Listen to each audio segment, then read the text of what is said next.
gas.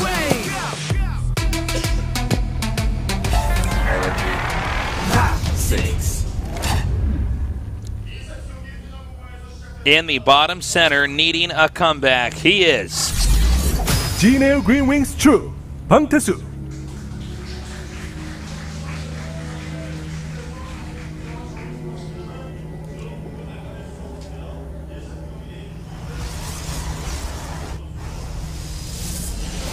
And in the upper right, we have our Protoss player in the blue. He is Samsung Galaxy Khan Stork, 송병구.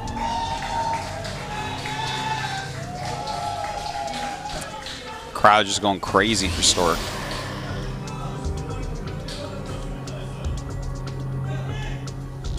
All right, so what's up? I'm actually like, I'm still thinking about that last game a lot because Stork did like a ridiculous thing. We lost all the sentries. I'm like, right, there's no way, right? I mean, True's continuing to produce. He's got a lot of Hydras.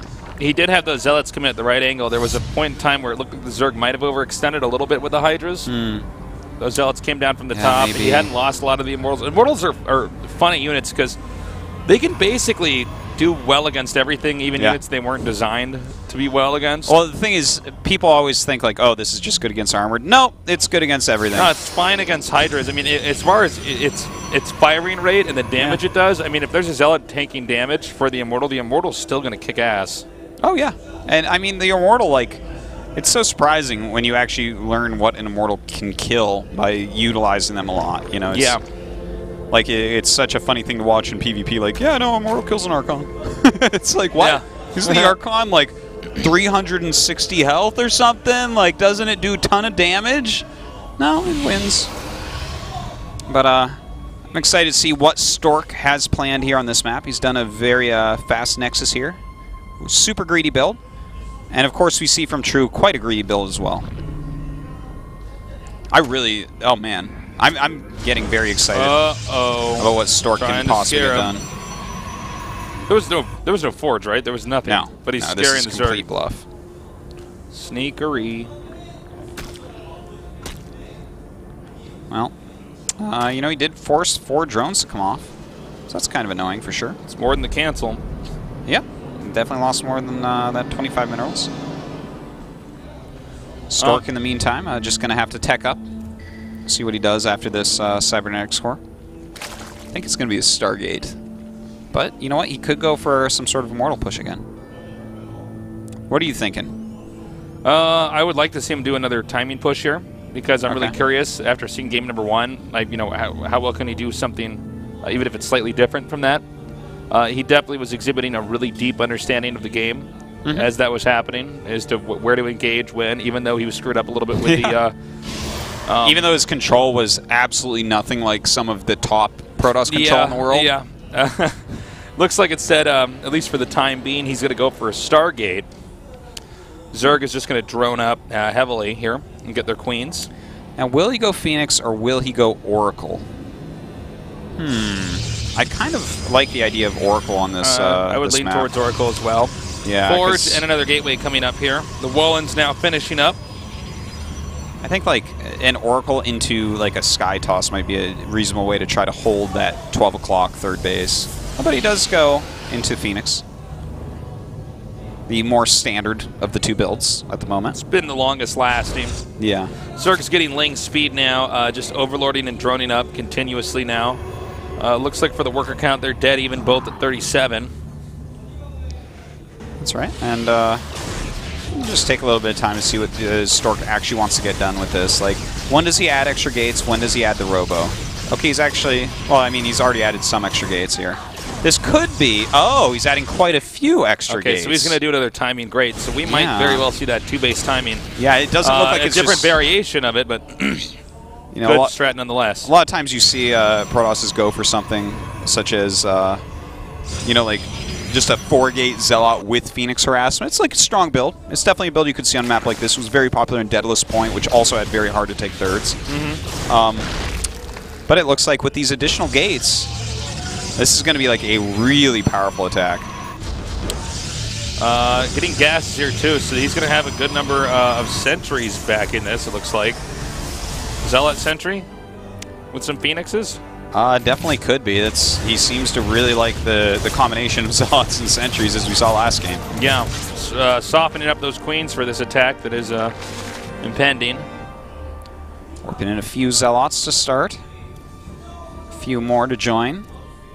And a few more to finish it off. Read me a children's book, Artosis. I read so many children's books right now, you have no idea. I bet, yeah, with your kid. Okay, so he's not made more than 5 Phoenixes so far. And he's getting the Warp Gates to finish up, and he's going to have a pretty big attack coming here from the side. This is a lot of Zealots. This is unquestionably a lot of Zealots. And here they go now. Well, that hatchery's dead. You have 2 Lings on the map. Yes, you have 9 Queens, but a right-click on that hatch and the should Phoenixes work can out pick well. up the Queens like we just see here. All right, so this is actually a really strong pick-off. It's killing a few drones, killing some Overlords also. Just keeping a couple Zealots on there chasing down these Queens at this point. All right, nabbing another Queen here. More Zealots coming up. Again, there's a lot of Queens, but this is a lot more Zealots.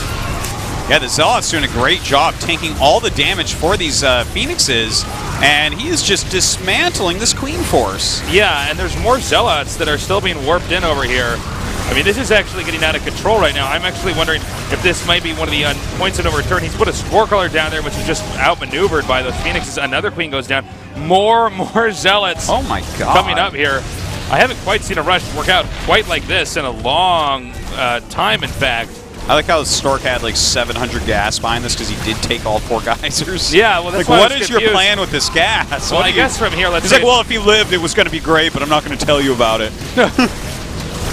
it looks like there's barely going to be enough Lings over here to take out the rest of these Zealots. But, yeah. I mean, who cares, really? It doesn't matter.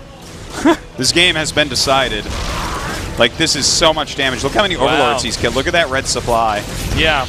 And in fact, if he keeps killing Overlords, I think the rest of the Zealots can just run him over.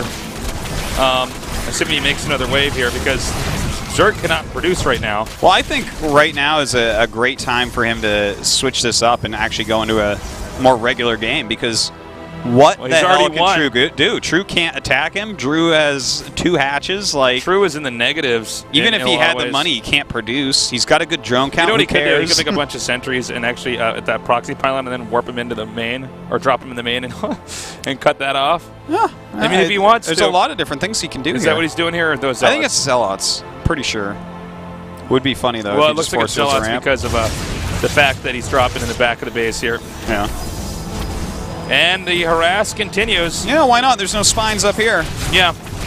And let's not forget that he actually has 1/1. It's not. He's not just going for a +1 attack with these. The +1 armor helps out against Lings, not quite as much as the +1 attack, but it's absolutely surprising how good +1 armor on Zealots is against Zerglings. And this one time he's even trying to get some of the drones to be hit so that the Queens can keep doing damage. Meanwhile, the Phoenixes can pop in here to do even more harass, also drawing away the Queen fire. I think we might. I mean, True this can is GG now or GG later. Yeah, I mean, this is. Stork's up 30. So behind. 30 supply. He can barely mine. He's killed 11 Queens, 11 Overlords, almost 100 Stork is making Lings. True look like he doesn't belong here, which is not actually True's great Zerg. He's a really good Zerg, but Stork's not letting him get to any point in time where he's going to be able to play comfortably. And I mean, by the way, the Overlord kills. If we ever get a chance to look at that here, I mean, this number of kills is so ridiculous. Oh my God. You know what? This is like Stork. Did Stork not bring a couple builds and styles that we don't really get to see and crush his opponent with them? GG. Wow. Like, unbelievable. Stork in God mode. Stork is just beasting right now. Like, and the thing is, I'm sure everyone's going to look at that and be like, well, I mean, that was 2 all-ins, those don't really count. But actually, the way he did it, like, those 2 all-ins were so well planned. Well, I mean, especially the first one where it's like, even though everything possibly went wrong, he still crushed him. I have to say, True is probably a bit humiliated after that series. That was one of the more one-sided crushing. One guy looks absolutely unstoppable, while the other one probably had a plan but never got to even really play the game. Yeah. Wow, it's gonna be tough for True now. He's gonna be going up against Dark here. The losers match. Well, CBC. Well, Let's guys, see. I have some fantastic news. After this short break, we're going to go up to Maru against Stork here in today's GSL Code.